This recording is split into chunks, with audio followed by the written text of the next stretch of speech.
I do a lot of these talks, and they span across marketing and other things. But I'll tell you this: I have been in the health and wellness and holistic space for 25 years. I've worked with some of the largest brands.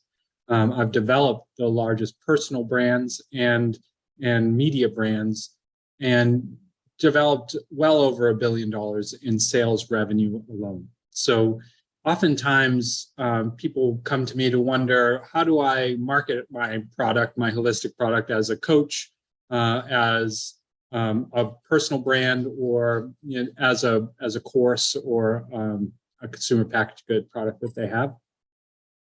And that's what we'll talk about today. And at the Institute of Integrative Nutrition, it is a health coach training program. So specifically, we have an online course that lasts a year that certifies someone as a health coach. So that is my latest career, and one that I am most passionate about, because I think online learning and personal development is the wave of the future and only getting better. With that said, I've also written books, started wellness centers, launched CPG, CBD products. And so any question you have, likely I will be able to provide some insight from my own experience. And so when we start talking about marketing for holistic programs, there's a couple things that I want to talk about to set the stage. And then we will get into what everybody really wants to know is tactics. But strategy in particular, the first thing is marketing.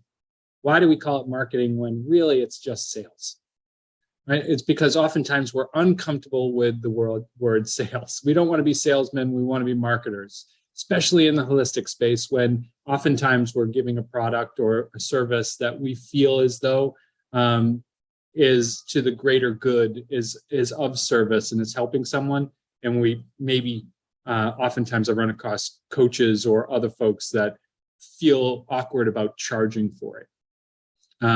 Oftentimes you have entrepreneurs that are starting technology products or a packaged good that they're sending out or marketing that don't feel badly about charging for it. But a lot of times I find holistic marketers don't like to use the word sales because they are feeling as though charging for a service that is to make you well is not the right thing to do, especially with coaches and other solo entrepreneurs. And I just wanted to spell that first and recommend a book. The Law of Divine Compensation by Marianne Williamson is something that we should all read as entrepreneurs and holistic wellness marketers and salespeople. The second part is marketing is sales. Basically, we're positioning a product for sale in a way that people are interested in. So let's get really comfortable when we talk about marketing, knowing that we're doing marketing because we're actually selling an audience, and that's okay. If Coca-Cola can make billions of dollars a year selling a product that is ruining people's health, then holistic marketers deserve to make a heck of a lot more delivering products and services that are increasing the health and happiness of the world. So feel good about that.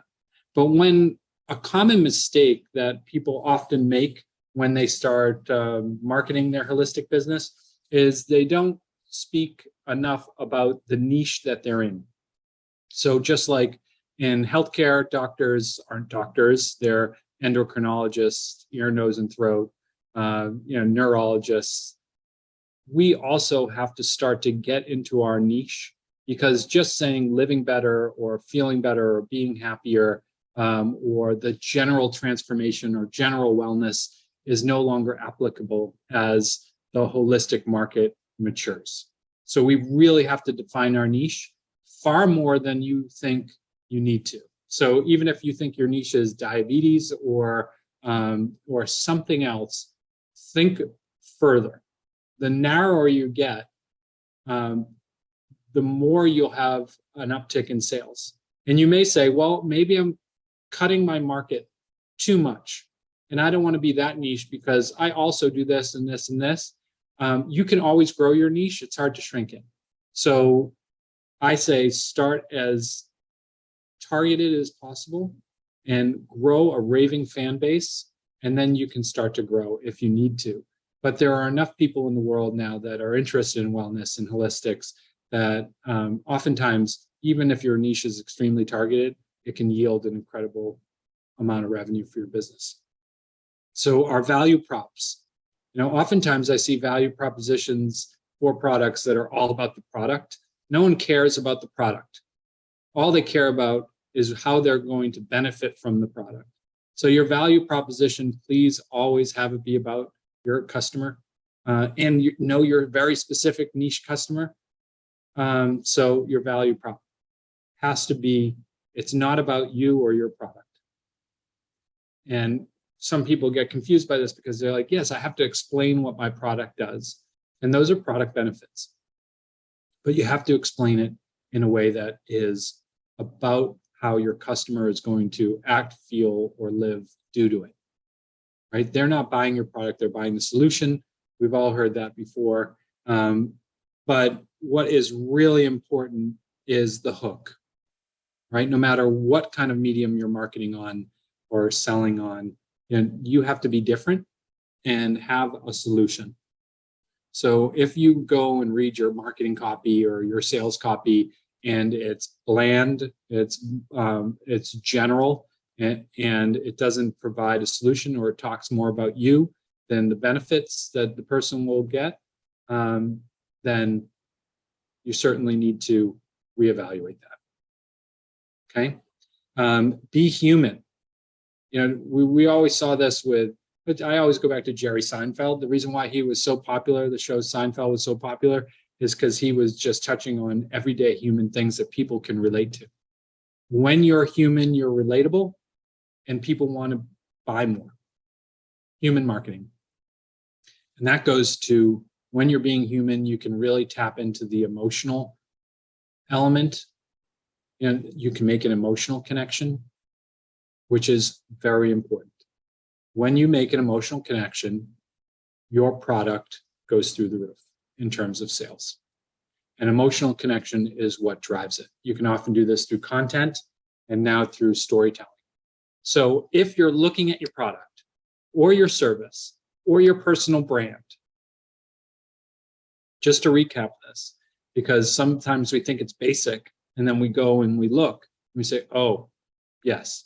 If I'm looking at my product or my brand or my personal brand, and it does not stand out because I haven't made an emotional connection, because I played it safe, because I use buzzwords, because I use general marketing statements of value propositions, because I didn't tell a story, then that's why you're not growing.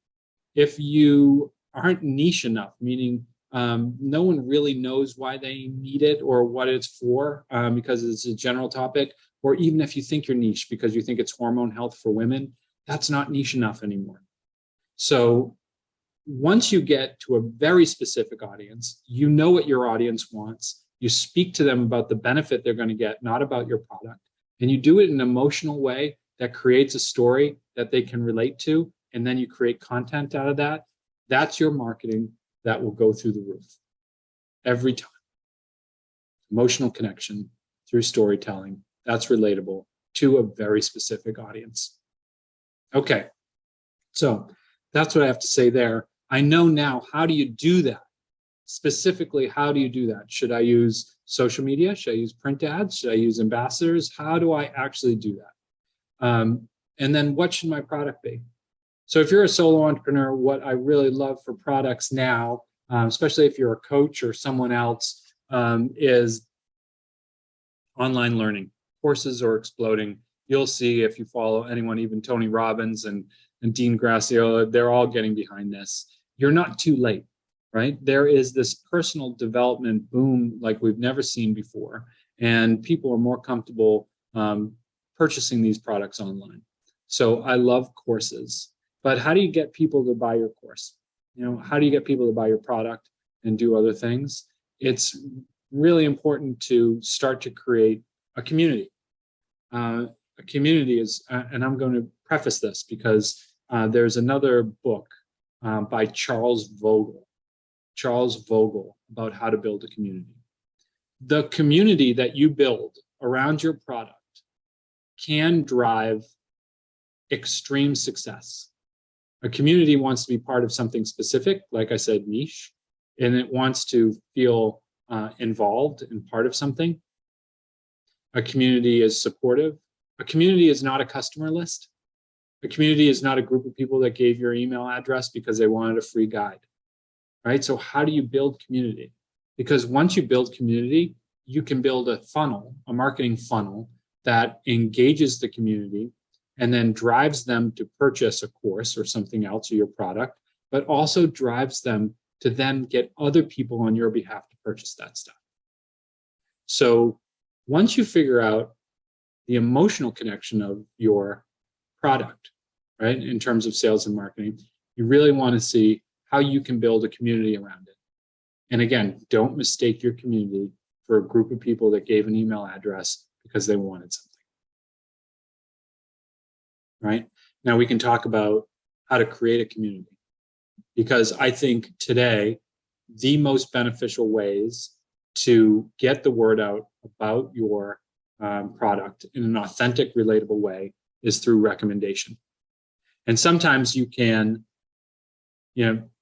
sometimes you can cheat that system and go with influencers or brand ambassadors, right? But people kind of know that if an influencer that doesn't really talk about your product or isn't in your space starts talking about your product or service, it's not real.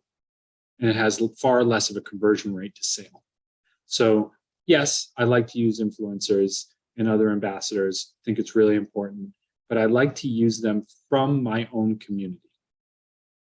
Now, how do I build a community?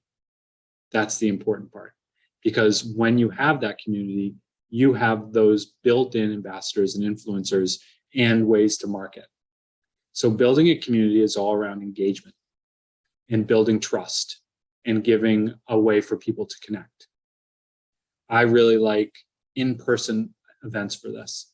Even if even if you start creating meetups, free meetups for your community, that maybe you have a new tonic or a functional nutrition beverage, and you get 10 people to come to a coffee shop that you've given your product to, and you get 10 people to come and enjoy the beverage there with them, right? And instead of talking about the beverage with those 10 people, you create questions for them that creates an emotional connection between them, right? Prompts, so that they can be drinking your beverage, but the prompts that they get to talk about with each other creates an emotional connection and a bond between each other, and they relate that to the time that they were drinking your beverage, right? You gave value to them,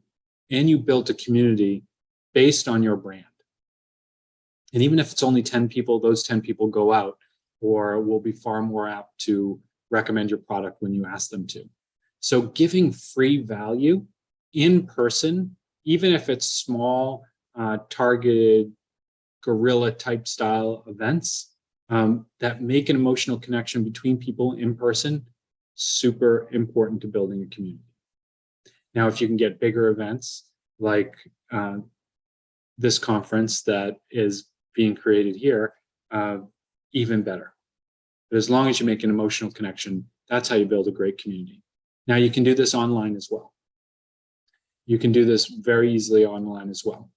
You can create webinars. You can create Zoom forums. When I do a webinar, typically, I do it in a Zoom format where I can see everybody's face and I get the audience connecting with each other so that we can start to talk to each other, share insights, people can respond, tell how they're feeling, and that always creates an emotional connection. So every time you create an emotional connection, you create a community, and you can start to build the community strength around that. The community is often around your niche, and so you can start to think, I can build this without a product, right? I can build a group of really strong people without a product, and then I can insert it in, or I can build it around the product, but it's really important. So the community is super important. There is a place for customer lists. There is a place for creating a marketing funnel that attracts someone online through something and then gets them to sign up and then you email them or text message them in terms of your marketing.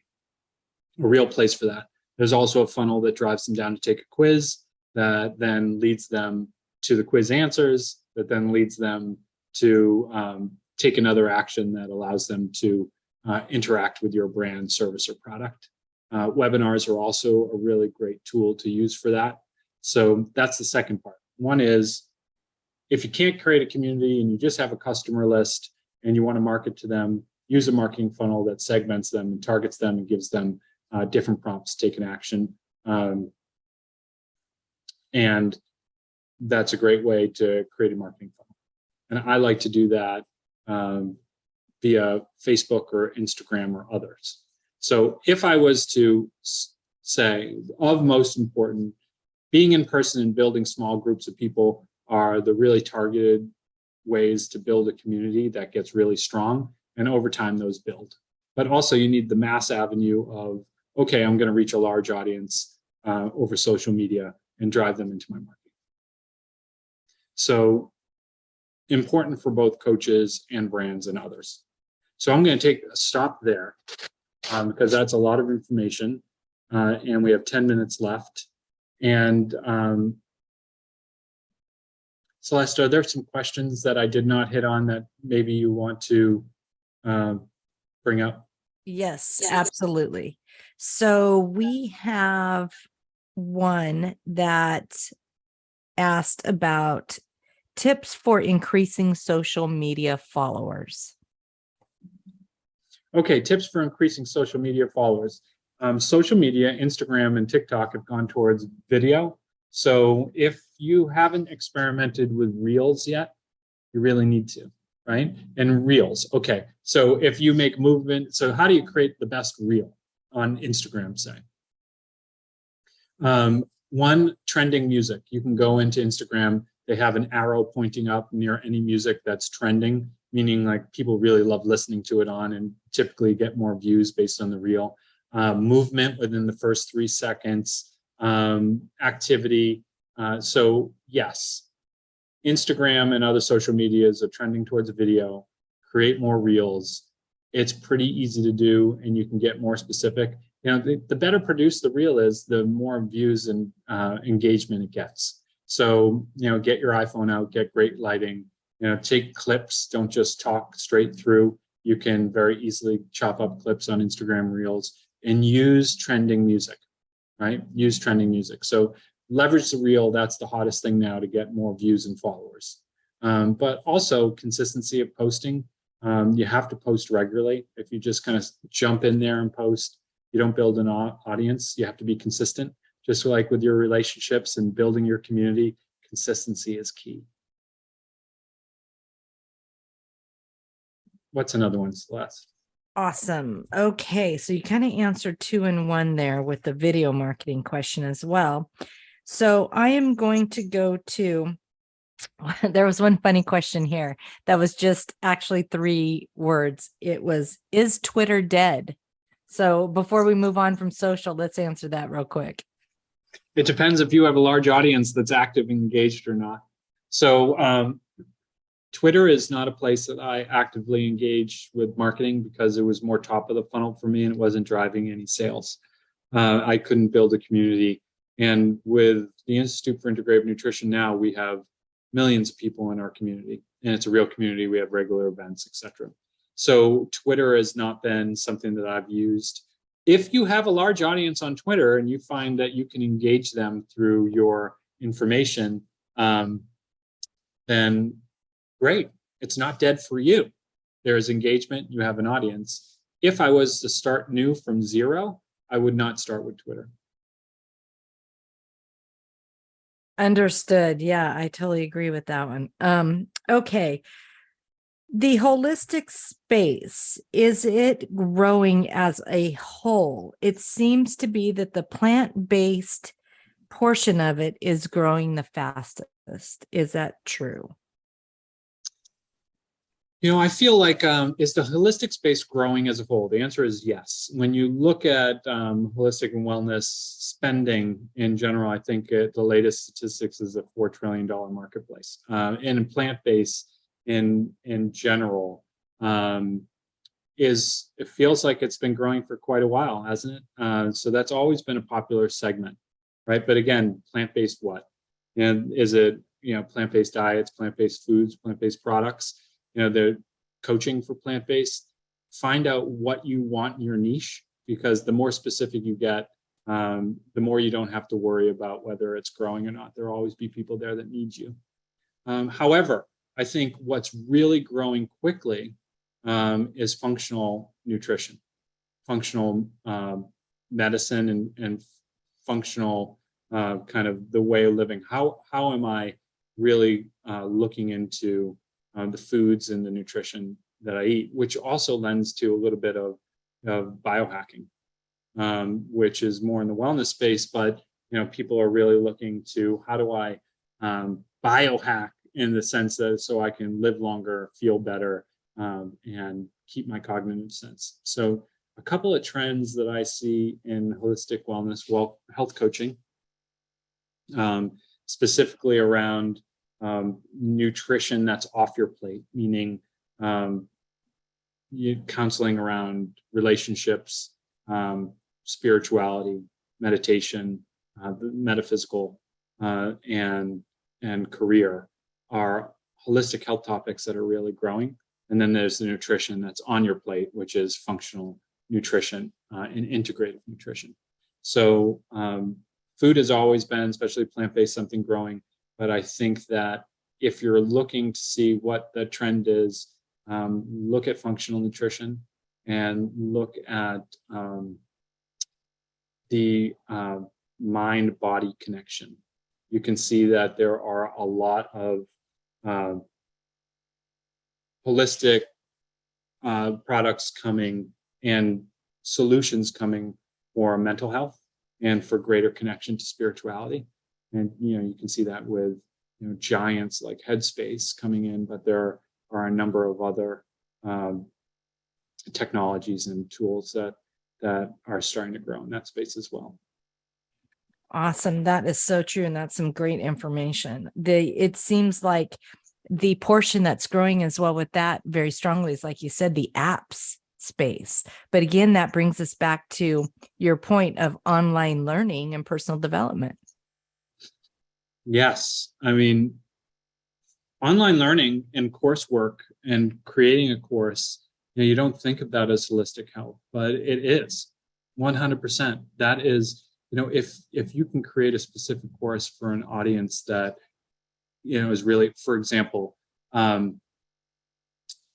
medical Qigong is difficult to find a practitioner, especially within Chinese medicine. You can't Google it. It's hard to find someone in your area. Or fascial health, meaning moving the fascia in your body dramatically improves your health, can even change the way that you look. Not easy to go and find a practitioner out there. However, now there are some courses and some apps that you can actually go and take that can really dramatically improve your health. Things like Qigong Academy and Human Garage are places that you can go. And these are businesses that are sprouting up that are doing an amazing job providing information, tools, and services through education and coursework for people, and also supplements. But they've built a community. You may not have heard them until you actually want to be in that community. And then you see it's a really small, really strong community in a rapidly growing trend, monetized by supplements and coursework. Right. Absolutely. Okay. So let's fit in one more question here. And I want to leave time for you to tell everybody how to contact you. Probably, let's see, I can squeeze some of these. How do I market myself as a coaching consultant? Which you could probably answer that one in your sleep. So tell me that one real quick, because we actually did get that one several times. Great. Coaches, hi coaches, you guys are my favorite. I trained 150,000 coaches, 15,000 a year, and I work very specifically with coaches. So if you're, first thing I would say, if you're looking how to market yourself as a coaching consultant, consider never using that word again, coaching consultant. and find what you're actually coaching people on. Like, what are you consulting them on? So you need to really define what kind of coach you are very specifically, so that people know exactly how to go and find you. That is super important. The next thing you need to do is very easy grassroots. Start telling everybody that you know that you are that coach, and then start to think really about what you deliver as a service. Meaning, if you are a microbiome expert, meaning you're a health coach with a microbiome expertise for gut health supplementation. That means that you know how to optimize a human's gut health using supplementation and food, so that they have more energy, they have less depression, they have better digestion, they can sleep better. So the way I start to market myself is to create content, video reels on Instagram, TikToks, and start to tell people and talk to people about how you've helped people feel better. Meaning, tell a story about the woman that you met that couldn't sleep and was unhappy and very bloated and not feeling great, and how you were able to get her to a place that she slept comfortably, her depression lifted, and she felt more vital and energized, all by working with you, and do it without ever mentioning what you do. And someone will say, how did you do that? So tell a story, be very specific about your niche coaches, and create the content that shows the results as opposed to saying what you do and who you are and why you do it. So that's about you. It's never about you. Remember that, coaches. It's always about them. It's always about them. And then optimize all of your LinkedIn, social media profiles, etc., to be reflective of that.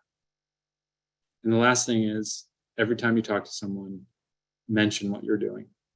Oftentimes we feel like this is self-promotion or uncomfortable for us to do. But the only way that you get the word out is really by communicating it and giving it to the universe, giving it up to the world that this is what you're here for, and that's how clients come. Amazing. Okay, so Jim, we have come to the end of our time. Thank you so very much for being with us. I was just thrilled to even find out that we could get you for half an hour. So that was amazing. Tell everyone where they can reach you, where they can find you. You can find me on Instagram, Jim Curtis 1. If you're interested in the Institute for Integrative Nutrition, you can find us at Nutrition School on Instagram. So I'm at Jim Curtis 1, Institute for Integrative Nutrition, or integratednutrition.com, or just very easily at Nutrition School on Instagram. I've also written a book called The Stimulati Experience, if anybody's interested in reading that. And that is what I'm doing.